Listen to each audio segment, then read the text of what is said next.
사랑하는 성도 여러분, 우리 하나님께 예배하겠습니다. 찬송가 165장으로 하나님을 찬양하겠습니다.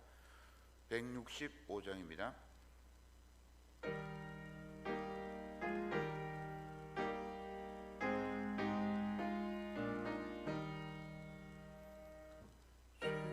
주님께 영광, 다시 사신 주, 사망 권세 모두 이기시었네. 흰 옷 입은 천사 돌을 옮겼고 드셨던 곳은 비어 있었네.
계속해서 488장 이 몸의 소망 무언가 우리 주 예수뿐일세 찬양드리겠습니다. 488장입니다.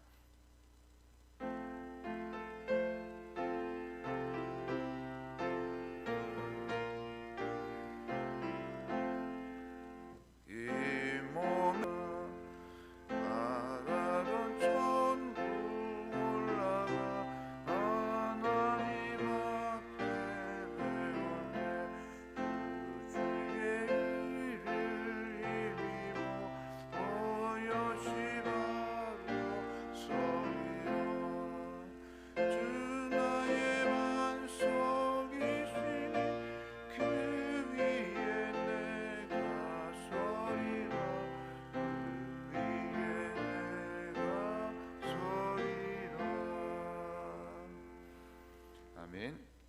오늘 우리에게 주시는 하나님의 말씀은 에스겔 37장 1절부터 14절까지 말씀입니다. 구약성경 1209쪽에 있습니다. 하나님의 말씀을 받들어 읽겠습니다. 여호와께서 권능으로 내게 임하시고 그의 영으로 나를 데리고 가서 골짜기 가운데 두셨는데 거기 뼈가 가득하더라. 나를 그 뼈 사방으로 지나가게 하시기로 본즉 그 골짜기 지면에 뼈가 심이 많고 아주 말랐더라. 그가 내게 이르시되 인자야 이 뼈들이 능히 살 수 있겠느냐 하시기로 내가 대답하되 주 여호와여 주께서 아시나이다. 또 내게 이르시되 너는 이 모든 뼈에게 대언하여 이르기를 너희 마른 뼈들아 여호와의 말씀을 들을지어다. 주 여호와께서 이 뼈들에게 이같이 말씀하시기를 내가 생기를 너희에게 들어가게 하리니 너희가 살아나리라. 너희 위에 힘줄을 두고 살을 입히고 가죽으로 덮고 너희 속에 생기를 넣으리니 너희가 살아나리라. 또 내가 여호와인 줄 너희가 알리라 하셨다 하라. 이에 내가 명령을 따라 대언하니 대언할 때에 소리가 나고 움직이며 이 뼈 저 뼈가 들어맞아 뼈들이 서로 연결되더라. 내가 또 보니 그 뼈에 힘줄이 생기고 살이 오르며 그 위에 가죽이 덮이나 그 속에 생기는 없더라. 또 내게 이르시되 인자야 너는 생기를 향하여 대언하라. 생기에게 대언하여 이르기를 주 여호와께서 이같이 말씀하시기를 생기야 사방에서부터 와서 이 죽음을 당한 자에게 불어서 살아나게 하라 하셨다 하라. 이에 내가 그 명령대로 대언하였더니 생기가 그들에게 들어가매 그들이 곧 살아나서 일어나 서는데 극히 큰 군대더라. 또 내게 이르시되 인자야 이 뼈들은 이스라엘 온 족속이라. 그들이 이르기를 우리의 뼈들이 말랐고 우리의 소망이 없어졌으니 우리는 다 멸절되었다 하느니라. 그러므로 너는 대언하여 그들에게 이르기를 주 여호와께서 이같이 말씀하시기를 내 백성들아 내가 너희 무덤을 열고 너희로 거기에서 나오게 하고 이스라엘 땅으로 들어가게 하리라. 내 백성들아 내가 너희 무덤을 열고 너희로 거기에서 나오게 한즉 너희는 내가 여호와인 줄을 알리라. 내가 또 내 영을 너희 속에 두어 너희가 살아나게 하고 내가 또 너희를 너희 고국 땅에 두리니 나 여호와가 이 일을 말하고 이룬 줄을 너희가 알리라. 여호와의 말씀이니라. 아멘. 담임 목사님 나오셔서 말씀 증거하시겠습니다.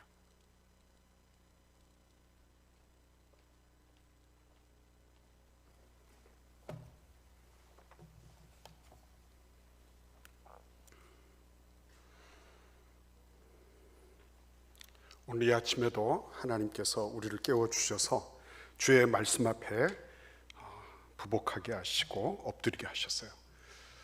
오늘 이 말씀은 참 희망적인 말씀이 아닐 수가 없고 또 이 말씀이야말로 오늘날 우리에게 꼭 필요한 말씀이다. 그런 생각을 가지게 하는 말씀입니다. 맨 먼저 우리가 생각해 봐야 될 것은 말씀을 대언하게 하시죠. 하나님이 에스겔은 말씀 자체도 아니고 말씀을 지어낸 사람도 아니에요. 그러나 말씀을 대언하게 하십니다. 말씀을 대신 증언하게끔 하나님이 그렇게 하고 계세요. 이 얘기는 뭐냐면 하나님이 직접 말씀하셔도 되겠죠. 때로는 천사들을 보내셔서 말씀하시기도 하고 때로는 나귀의 입을 벌리셔서 말씀하기도 하시지만 하나님은 에스겔을 사용하셨어요. 여러분 우리가 꼭 기억해야 될 것이 뭐냐면 말씀에 대한 이런 어떤 그 부분이 자신의 영적인 삶하고 아주 밀접하게 연관되어 있다. 말씀을 얼마나 무겁게 여기느냐, 말씀의 비중이 자신의 영적인 그 하나님과의 관계성을 나타내는 그런 경우가 많다는 거예요. 그리고 그 말씀은 얼마나 그 많이 아느냐 적게 아느냐 이 문제가 아니고 그 사람 그 말씀을 얼마나 천착해 들어가느냐 하는 것과 굉장히 연관이 있다. 그래서 보통 보면 어떤 분은 일평생 말씀 한 구절을 붙잡고 사는 분이 계세요. 근데 그 말씀 한 구절을 가지고서 살아가도 아무 문제가 없어요. 다 그 말씀의 능력으로 그 말씀을 묵상하고 암송하고 그 말씀을 기도 속에서 또 반복하고 그 말씀대로 살고 이러면서 그 말씀 한 구절로 살아가는데 아무 문제가 없는 그런 분들이 있어요. 심지어는 부흥 강사 가운데서도 말씀 한 구절로 그분은 평생을 말씀을 증거하고 청중들을 만나고 교회를 신방하고 그리고 전 세계를 다닌 분도 제가 봤어요.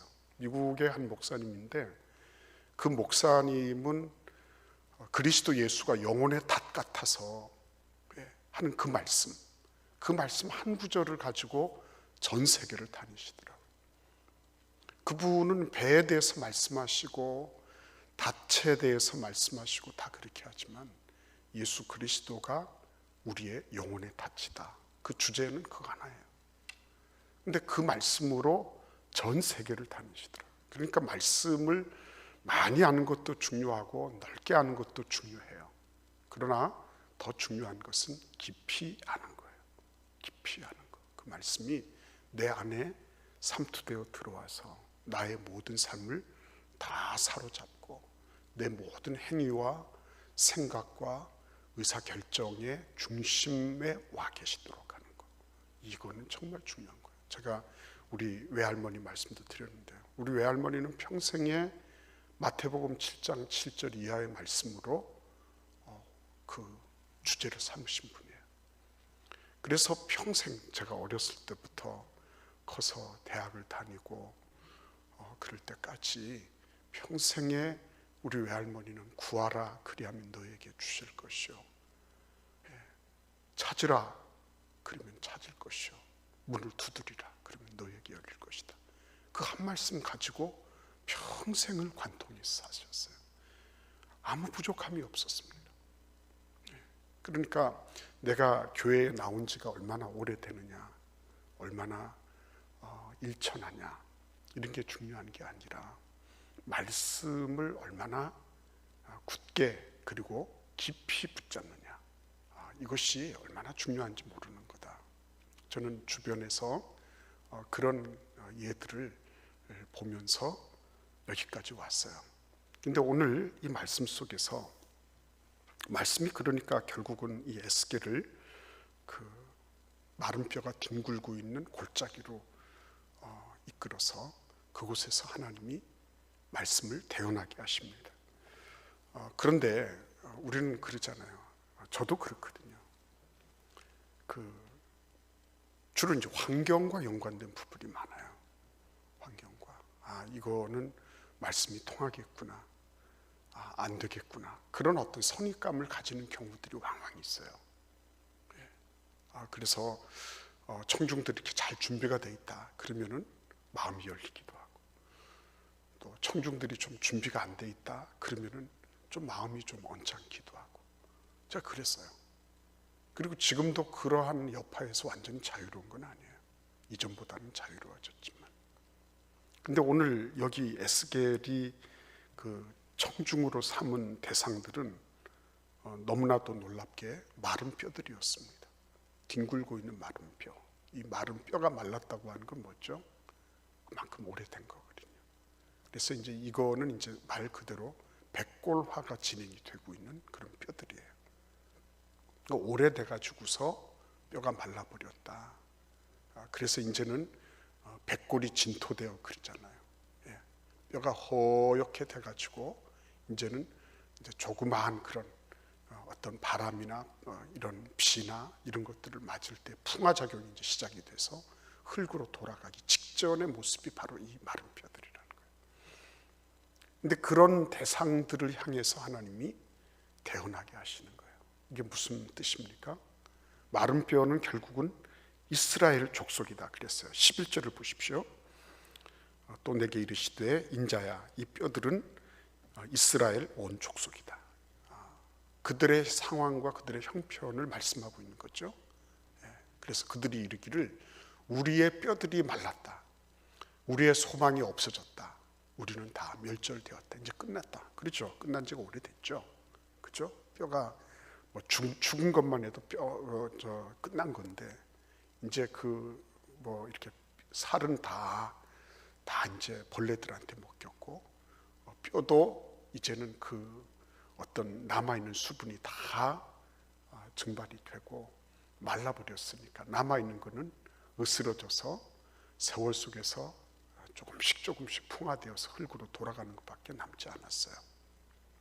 그들은 이미 멸절되었다 이렇게 말하는 겁니다. 끝났다. 그런데 끝이 난 그 마른 뼈들을 향해서도 하나님은 말씀을 전하게 하시는 거예요. 우리가 말씀을 전하는 데 있어서 실망하고 좌절할 이유가 아무것도 없다.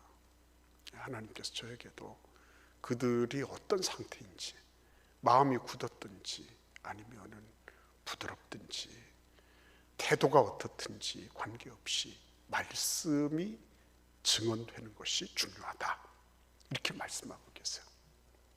그러니까 정말 이 말씀에 대한 이 부분은, 그러니까 어떤 대상에 대한 문제가 아니라 뭐예요? 말씀이 증언되느냐 되지 않느냐, 이거 훨씬 더 중요한 거다. 하나님이 그렇게 말씀하세요. 대상이 풍랑이다. 예수님께서 말씀을, 이거는 자연계에다가 이 바람과 풍랑이 귀가 있습니까? 이렇게 묻지 않으셨거든요. 말씀은 다 투가 된다는 거예요. 말씀은 어떤 영역에서든지 다 적용된다는 거예요. 그러니까 우리 아이들도 애들이 말 안 듣고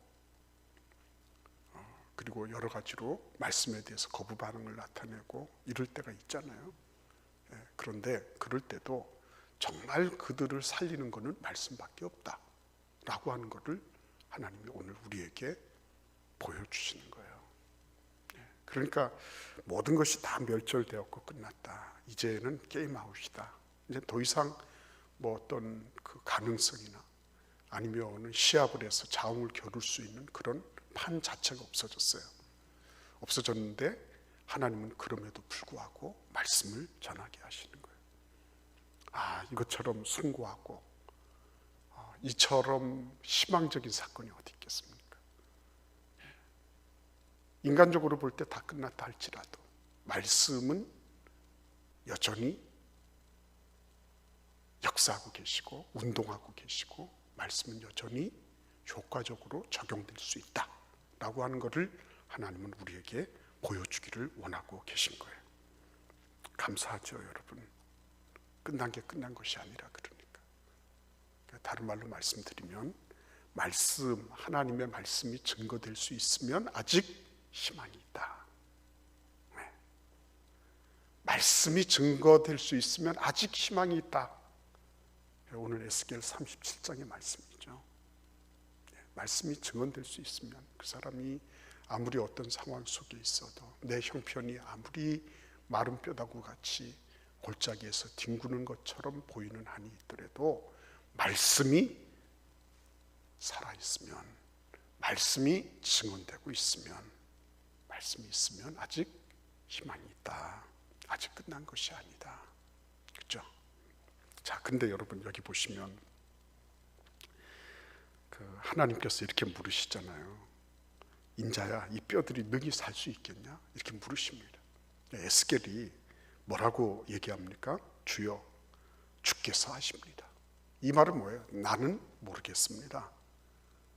다른 말로 하면 이거는 곤란한 질문이니까 나는 좀 주님께로 피해 가겠습니다.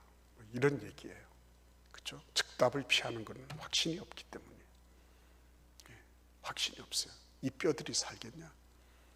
이렇게 지금 말라가지고 나뒹굴고 있는 이 뼈다구들이 살 수 있겠니?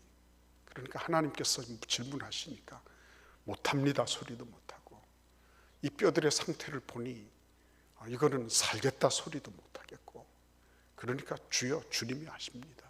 이렇게 하고 적당한 수준의 중간지대에서 머뭇거리고 있는 에스겔의 모습을 보는 거예요. 이거 우리들의 모습 아닐까요, 여러분? 그렇죠?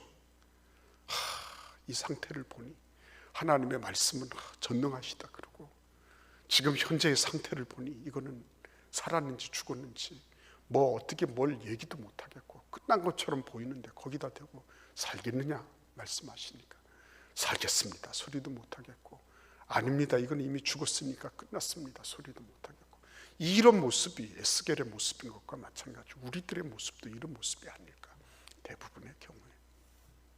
주님이 아시죠. 근데 그게 겸양지사가 아니죠. 겸손의 표현도 아니고, 참 어중간하고 그리고 애매모호한 그런 자세예요. 애매모호한 자세. 하나님이 어떻게 하십니까? 4절을 우리 같이 한번 읽어볼까요? 또 내게 이르시되 너는 이 모든 뼈에게 대언하여 이르기를 너희 마른 뼈들아 여호와의 말씀을 들을지어다. 그죠? 여기에서 하나님이 하시는 건 뭐죠? 에스겔을 설득하려고 하지 않으세요. 에스겔을 이해시키려고 하지 않으세요. 하나님은 뭐라고 말씀하신다고요? 거기다 대고 네가 가서 대언하여 말해라 라고 말씀하시는 겁니다. 대언해서 말해라. 네가 할 일은 네가 얼마나 잘 이해를 하고 납득을 하고 네가 얼마나 잘 모든 것을 잘 인식을 하고 그게 아니라는 거예요. 우리가 자꾸만 실패하는 부분이 이 부분이 있죠. 그렇죠? 여러분 생각해 보십시오. 나는 내가 이해할 때까지 이해될 때까지 뭘 못하겠습니다.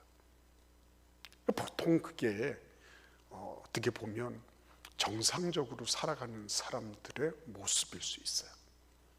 오늘날을 살아가는 보편적인 사람들의 모습은 내가 이해가 안 되는데 내가 그걸 왜 합니까? 그죠? 나를 이해시켜 주시오. 나를 설득시켜 주시오. 내가 이해할 수 있을 때까지 설명해 주시오. 뭐 그런 거잖아요. 근데 여러분 그것이 정말 이해가 되면 또 다 될까요? 그래 이해는 됐어요. 그러나 이해됐다고 해서 내가 일하는 건 아니에요. 거기 따라서 말하거나 움직이는 건 아니에요. 이해에 따르고 그거 나 다 알아. 나 충분히 이해가 돼요. 그러나 나는 그것하고는 관계없이 살아갈 거야. 이럴 수도 있어요. 그러니까 내가 얼마나 성경을 잘 알고 내가 얼마나 그 부분에 대해서 많이 납득을 하고 이것과 내가 그 말씀을 따라서 사는 것은 얼마든지 다를 수 있어요. 착각하지 마십시오. 내가 많이 알고 많이 배우고 그러면은 내가 더 많이 어떤 그 영적인 영역에서 성장할 수 있을 거다. 그러면은 바리새인들과 서기관들도 성경 많이 아니까 그렇게 했을 거예요. 전혀 달랐거든요. 네, 전혀 달랐습니다. 그러니까 문제는 얼마나 많이 알고 얼마나 많이 그 사람이 그 이해를 하고 있고 그 사람의 어떤 그 신학적인 성경적인 지식이 대단하냐 그것하고는 별로 그렇게 많은 관계가 없어요. 중요한 건 뭡니까? 오늘 하나님께서는 그냥 그대로 하게 하세요. 그렇죠? 거기 7절 말씀 보십시오. 이에 내가 명령을 따라 대언하니 그랬어요. 대언할 때에 소리가 나고 움직이고 이뼈 저뼈가 들어맞아 뼈들이 서로 연결되었다 그랬습니다. 그렇죠? 중요한 건 뭡니까? 하는 거예요. 하는 거. 진짜 확신에 이르는 사람들 그런 사람들은요 내가 그것을 이해하거나 어떤 그것에 대한 배경 지식이 있거나 아니면 거기에 대한 어떤 호감이 있거나 이런 것들에 의해서 움직이는 것이 아니고 일단은 그것을 해보는 거예요. 그래서 베드로가 수제자다 이런 얘기를 듣는 이유는 그가 배에서 어떻게 해요? 예수께서 이리 와라 이렇게 하셨을 때 그냥 첨버덩 그 물 위에 발을 내디딜 수 있었다는 거예요.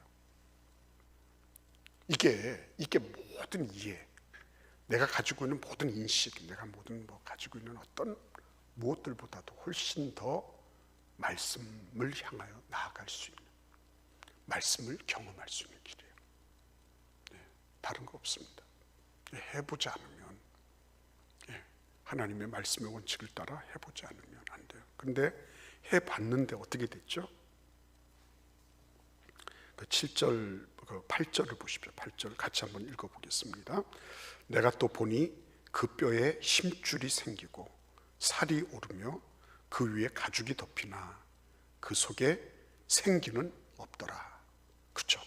생기는 없었습니다. 이 생기는 루아흐 그러잖아요. 루아흐는 뭐죠? 그 바람으로 이렇게 번역되기도 하죠. 이 바람 혹은 생기 이것은 또 어떤 거죠? 성령께서 우리들에게 나타나실 때의 모습이기도 한 거예요. 그러니까 여러분 이게 이 뼈 저 뼈가 들어맞고 서로 연결이 되고, 그리고 가죽이 덮이고 이래가지고 모든 형상은 만들어졌지만 아직 움직이지는 않아요. 왜냐하면 생기가 없어서. 그 생기는 누가 불어넣어 주시는 겁니까? 하나님이 불어넣어 주시는 거거든요. 그게 성령이시기도 하고. 그러니까 내가 비록 그것을 순종하고 그대로 따라 행했어요. 그러나 마지막에 모든 것들을 가능하게 하시는 분은 누구예요? 성령님이에요. 우리가 하나님 말씀을 읽으면서 또 묵상하면서 이 모든 것들이 내가 됐다, 내가 됐다, 이걸 아니까, 이해가 됐으니까, 내가 이것을 충분히 내 삶에 적용했으니까 됐다가 아니고, 어떻게 해요? 그 모든 것들을 주관하시고 형태만이, 마네킹처럼 형태만 있는 게 아니라 그 안에 생기가 불어넣어져서 드디어 움직일 수 있을 때 그것을 움직이게 하시는 그분은 누구세요? 바로 성령님이시다. 성령님을 의지하는 삶, 그죠? 결국에 가서는 그 말씀하게 하시죠. 말씀을 대언하게 하십니다. 그 말씀 대언의 그 능력을 에스겔은 경험합니다. 그러나 말씀을 대언했지만 모든 것들의 결론, 모든 것들의 마지막 그 활용 점정과 같은 그 부분은 뭐냐면 바로 생기가 불어넣어지는 거였어요. 생기가 불어넣어지는 거였어요. 여러분 기억하십시오.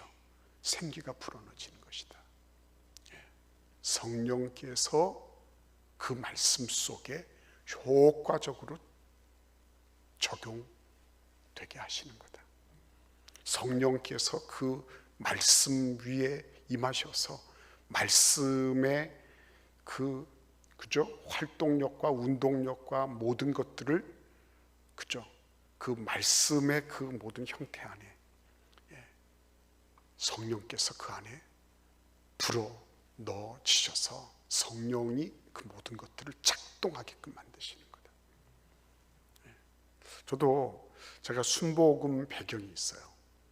제가 어렸을 적에 순복음 교회에 적을 두고 있었던 적이 있습니다. 우리 가족들이.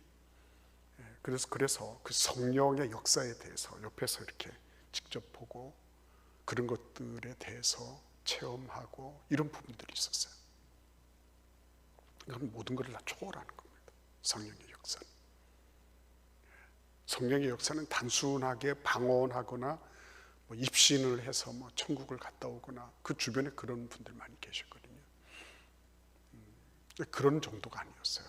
성령은 하나님의 말씀이 살아서 역동하게 만드시는 그런 일들을 하셨어요. 그러니까 시골의 그 작은 순복음 교회였지만은 방언한다고 이단으로 몰리기도 하고 그랬지만은, 그러나 그 교회에서 수많은 사람들이 예수 믿고 목회자가 나오고 그리고 많은 역사가 일어났어요. 근데 그런 일들이 어떤 교단의 문제다, 어떤 무엇의 문제다, 이런 게 이전에 뭐예요? 생기가 불어넣어져야지 비로소 모든 것들이 일어나고 그리고 군대가 되고 그리고 이스라엘 민족의 새로운 부활이 일어나는 그런 역사가 일어났다는 거예요. 여러분 여기 보시면 너희가 알리라 그랬죠. 그렇죠? 6절에도 보시면 내가 여호와인 줄 너희가 알리라. 15절에도 13절에도 보시면 너희는 내가 여호와인 줄 알리라. 군대가 만들어지고 무덤에서 나오고 다시 고토로 돌아가고 하는 이 모든 장면을 통해서 하나님이 지향하시는 딱 한 가지 목표는 뭐예요? 하나님을 아는 거예요. 성경 많이 알고 많은 지식을 배양을 하고, 그 좋은 거죠. 좋은 거지만 그 모든 것들, 심지어는 군대가 돼서 마른 뼈들이 군대가 돼서 놀라운 그런 퍼포먼스를 보였다.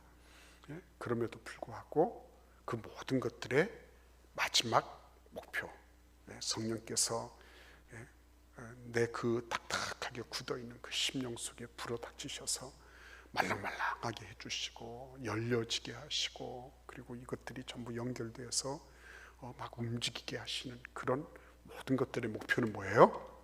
하나님을 아는 거예요. 하나님을 아는 거. 우리 모든 생의 목표는 뭐예요? 하나님을 아는 거. 예수 그리스도를 아는 거. 성삼위일체 하나님을 아는 거. 거기에요. 그래서 어떻게 해서든지 하나님 알고 싶어. 내 마음과 심령 속에 하나님에 대한 갈망이 있어요. 내가 하나님을 구하고 하나님의 그 말씀을 추구하고 하나님께서 하실 일에 대한 기대가 있고 열망이 있고 신앙생활이 살아있는 모습이에요. 여러분, 지식이 우리를 살리지 않습니다. 절대로 지식 자체로는 우리가 살 수 없어요. 성령께서 임하셔야 됩니다.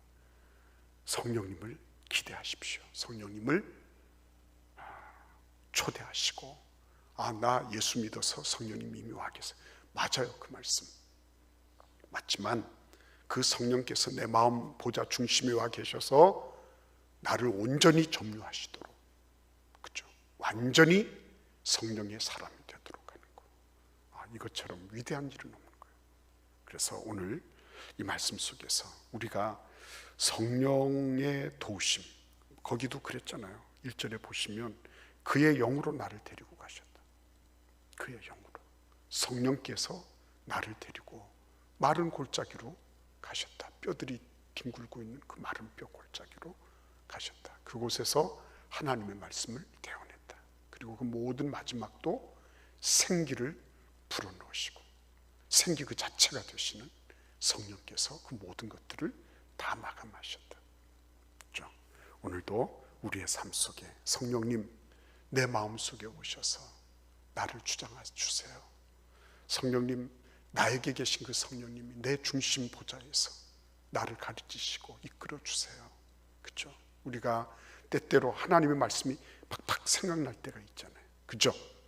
내가 기록된 말씀, 들었던 말씀이 아니라 그 말씀이 살아서 내가 어떤 일들을 결정하거나 어떤 갈림길에 있을 때 그 말씀이 나를 딱, 그죠? 지적해 주시고 내 어떤 삶의 어떤 기준을 확 바꿔주시기도 하고 어떤 결정을 하는데 그 말씀이 나에게 아주 중요한 그런 그 깨달음을 주시고 하는 그런 때가 있는 거예요. 성령의 역사거든요. 성령의 역사. 그 성령께서 내 안에서 역동적으로 일하실 때 그 죽어있는 말씀, 지식으로 이렇게 어디에 가서 이렇게 쌓여있는 그런 말씀이 아니라 그 말씀이 나에게 효과적으로 적용이 되고요. 그때 내가 그 말씀을 생각하려고 한 게 아닌데 그 말씀이 나에게 갑자기 불현듯 탁 튀어 올라오는 거죠. 성령의 역사죠. 그래서 여러분, 오늘도 우리의 삶 속에 이러한 성령의 역사, 그래서 그 성령의 역사가 결국은 어떤 일이 생기도록 하는 거예요.